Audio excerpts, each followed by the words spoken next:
Hello students, welcome to Unacademy. So we are on the day 7 of our series, that is studying the most important 456 topics for the prelims 2026. I hope you are doing good and you are happy, and I hope that you have already seen the last episodes we have uploaded. This is the 7th session. So all the previous 6 sessions, I hope you have watched it and you have made your own notes for your own understanding and for more retention.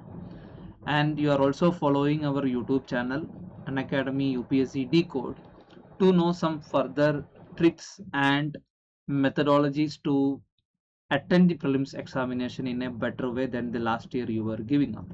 So without any further delay, we will go to today's discussion of our studying the most important topics for the prelims 2026. So as you all know, my name is Mohamed Azhar, your UPSC CSE educator. Now today the topic we need to discuss is something that from every year a question comes, and that too a kind of a philosophical question, which means that that answer you may not be able to get from any standard textbook, but if you really read the constitution line by line, between the line, by understanding the philosophy of the constitution and the constitution makers, so these questions coming from preamble, every year one question comes, and this has actually turned to be a theme also. What do you mean by theme? Yes, theme means this is something that you are getting repeated questions every year. This is what theme means. Got it? Now we'll see about preamble. What exactly is preamble? What is the importance of preamble? Now, preamble in a very short sense, we can say that this is a preface or introduction to the constitution. And there were many renowned jurists have already opined about the preamble, and there is a chance that that can be asked. For example, jurist N A Palkiwala, he said that preamble is an identity card. So in what sense it is set as an identity card? Because it is something that is giving you the entire philosophy or entire idea of what it is going to be in the next pages of the constitution. For example, you will also be having an identity card wherever you are working or you are studying. So that identity card actually shows your identity and you are belonging to something, and it shows, yes, this is your class, this is your school, or this is your office, this is your department. So it gives in that short, in just that 5 or 6 centimeter this thing, it gives an actually picture about where you are working and what exactly the work you are doing, right? Similarly, the preamble was called as an identity card by the famous jurist N A Palkiwala. Okay, and it's not just Palkiwala, even K M Munshi have said about the preamble, and he said preamble is a political horoscope. And Alladi Krishnasamy, he said ultimate objective of the constitution. So these famous personalities or political experts or jurists, if they have said something about the preamble, that is there in the standard books also, just have a look on it and try to study it. So most importantly, which was asked is about the N A Palkiwala's definition. He said it is a identity card, and the other part is that this particular preamble will give you about the mindset of the constitution makers. Okay, so mindset means, for example, if you read a preface of a book, what it will give you? It will give you what is the exact mindset of that author who is writing that book. Similarly, with reference to the constitution also. Now, having said this, when we talk about the origin of this constitution, we have to study that the origin of the constitution can be, sorry, origin of the preamble of our constitution can be traced back to that of the American constitution, because our constitution also start with we the people of India. Similarly, in USA or American Constitution also, it is saying we the people of the United States. So, which means that we have actually borrowed this idea of having a preamble from that of American Constitution. But the foundation for this preamble, it actually goes back to the objective resolution, which was actually passed in 1946, which was passed in 1946 by whom? Yes, the none other than the Jawaharlal Nehru. Okay, Pandit Jawaharlal Nehru. So this objective resolution, why we call it as a foundation? Because it was actually moved in 1946 and adapted in 1947. This you have to be careful. So what all this objective resolution said? Objective resolution talked about sovereignty. Objective resolution talks about the power that is ultimately lying with the people. It talked about justice, equality and freedom. It talked about the protection of minorities as well as the federal structure. So there also you can get a question what all were actually mentioned in the objective resolution. So in objective resolutions, sovereignty, the power from where it is deriving, justice, equality, freedom, and the two things which normally you may get confused is protection of minorities and the federal structure. This was also mentioned in the objective resolution.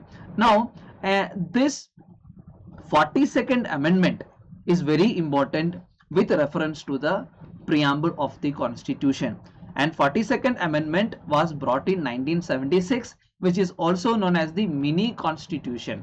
And there is one thing that you have to understand: our preamble also got amended. Unlike any other amendment happened to the constitution, our preamble also got amended, but it was only one time. Only one time in the history our preamble was amended, that was in the 42nd amendment of 1976. So what was this amendment about?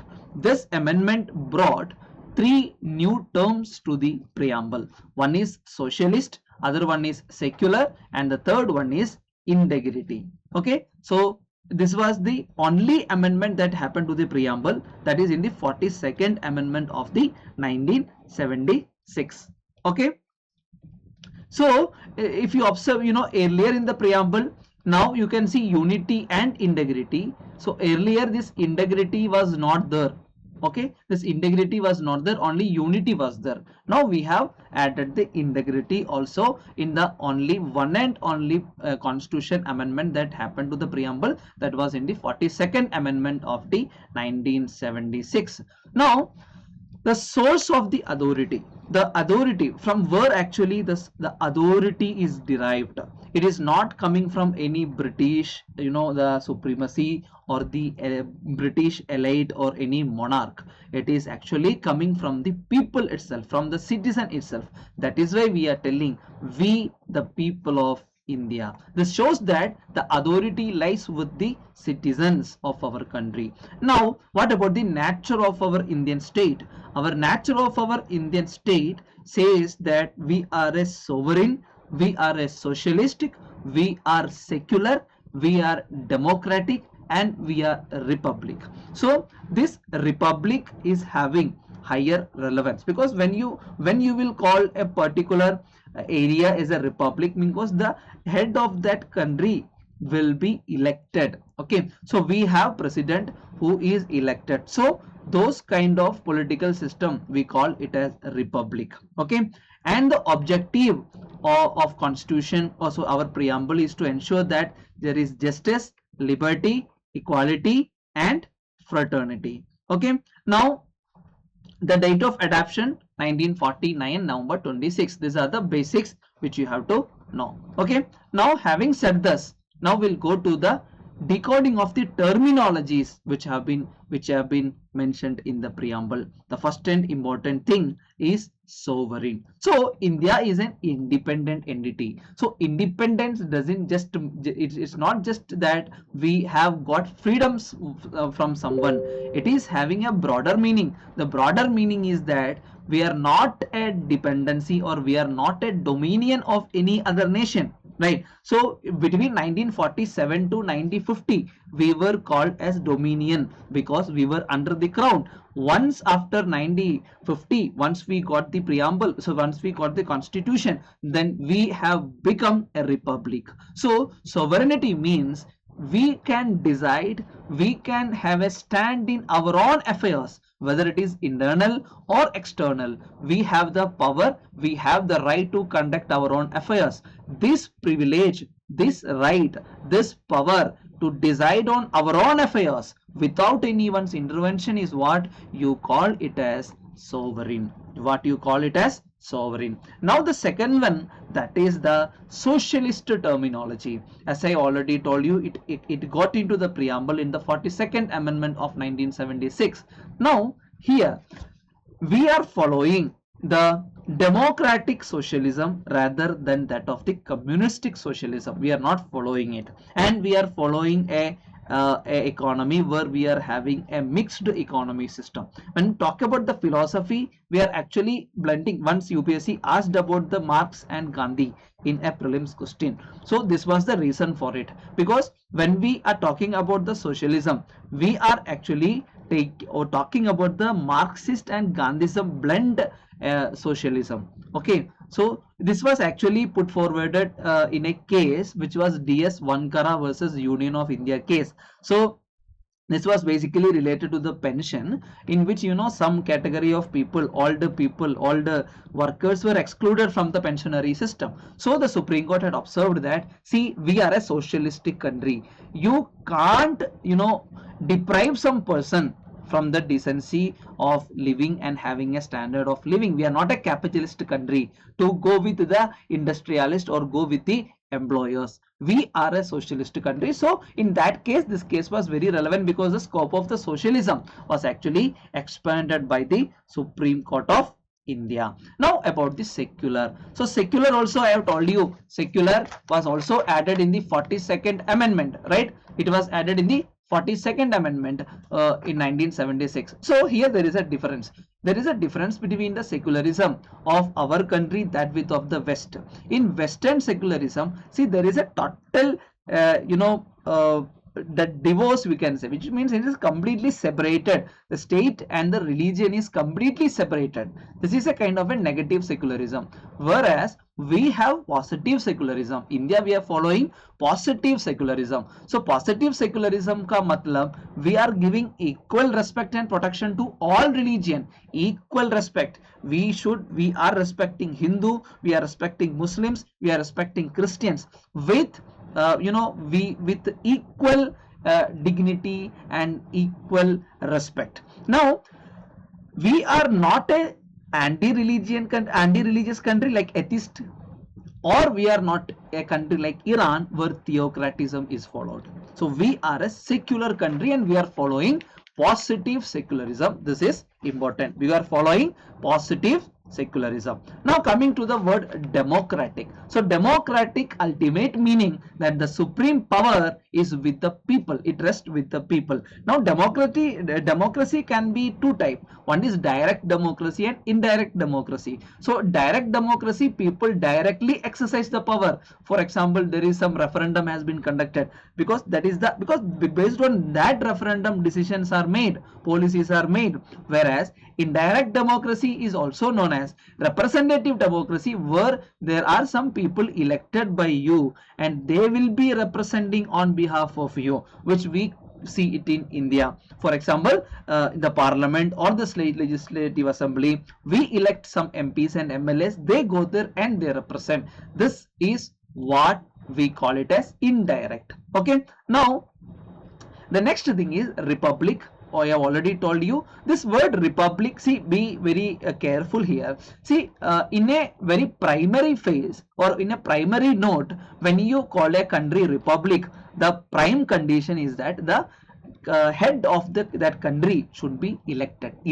Okay, but if you take example of monarch like UK, the head is king or queen who is not elected. right? Now in other sense we also call republic means that the public offices or the government positions are open to everyone. For that, because if you want to become the president, yes you can become. If you want to become the prime minister, yes you can become. There is nothing that prevents you because of any kind of discrimination. That is what we call it as, means equal access to the public offices.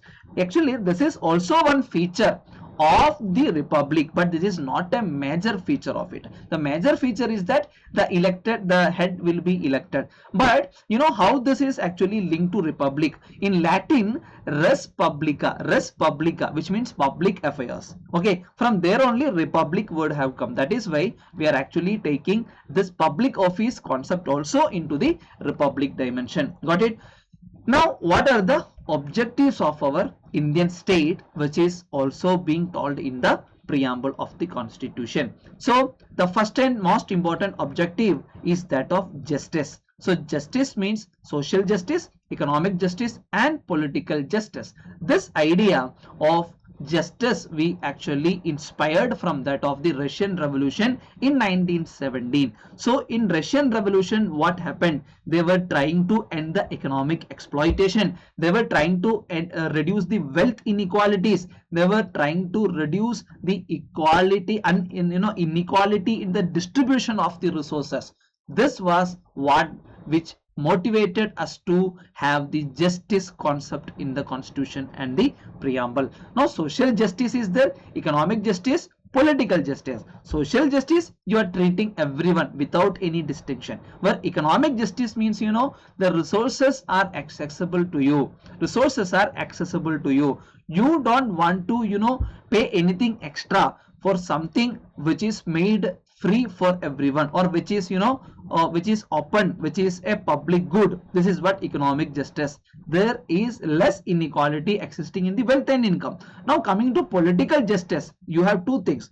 If you can vote, if you have the right to vote unlike any other person, that is one part of political justice. And the other dimension of political justice is that if you want to contest for election, if you want to contest for the PM post, which means first you have to get into the election, then you have to, for every office, public office, since you are an Indian, you are actually accessible to it, you are eligible for it. This is what political justice. One is the public offices, the other one is the elections, and the other part is distributive justice, which means it is a combination of the social as well as the economic justice. For example, you are distributing the wealth, you are distributing the resources, you are distributing the opportunities, and you are distributing the benefit in the same manner. That is what you call it as the distributive justice. Now come the most enjoyed and most debated part or concept of our preamble, that is liberty. We are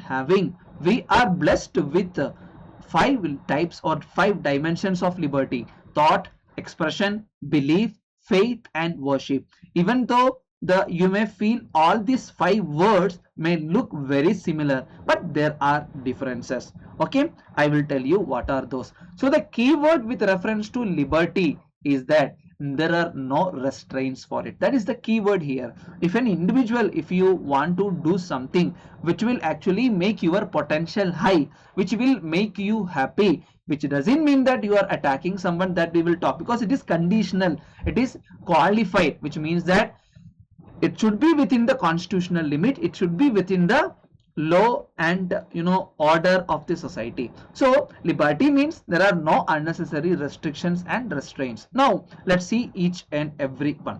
First one is that of thought. So what do you mean by the liberty of thought? Liberty of thought means you are having the liberty, freedom to think or to form your own opinion. You don't want to get influenced, or you don't want to go with a thought, maybe a political thought, maybe any other ideology, whatever. You have the freedom to formulate your own thought. And the next one is the liberty of expression. So this expression means once you have the thought, then you have the freedom to express it.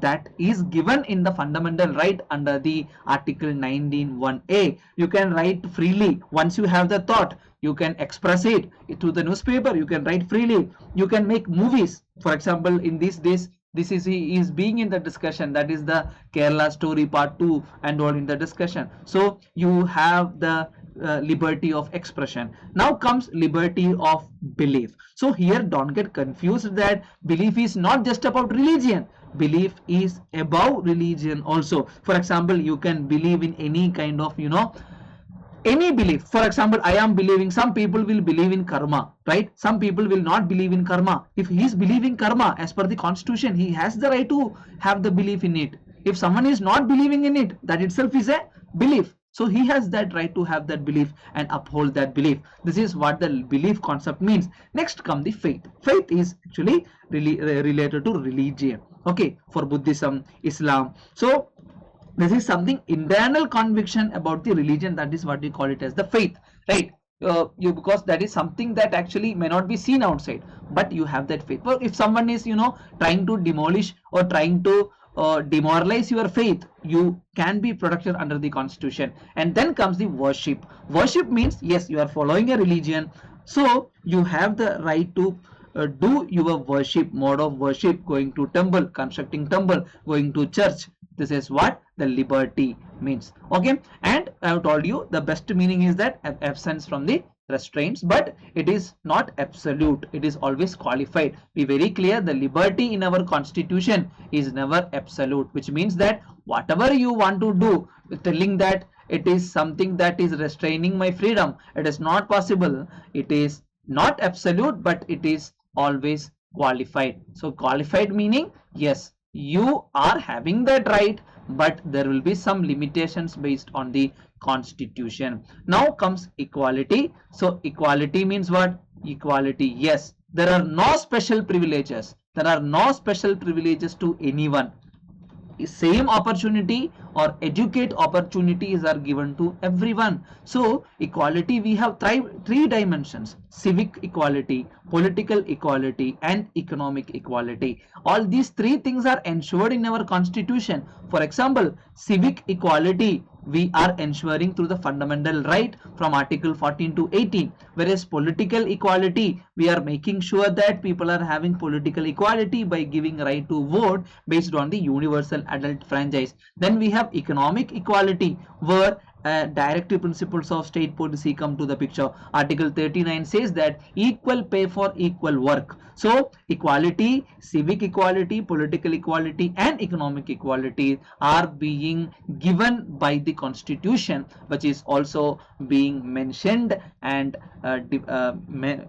mentioned in the preamble of the constitution. Then comes fraternity. It is a sense of brotherhood. So here fraternity is not just feeling that you are holding hands together, then only it's not just fraternity. So fraternity we are giving by something called a single citizenship, right? We don't have any kind of a state citizenship. We have single citizenship. If you live in Kerala, if you live in Kashmir, if you live in Gujarat, if you live in eastern state, northeastern states, you are having only Indian citizenship. But here there is little bit more dimension that you have to understand. This was added in the 42nd amendment, and our preamble, the fraternity concept, it's not just about the territorial perspective we have. It is also talking about the psychological fraternity also. So what do you mean by psychological fraternity? Psychological fraternity means, for very simple example, if a national anthem is played, regardless of from which state you are coming, which religion you are belonging to, you have that feel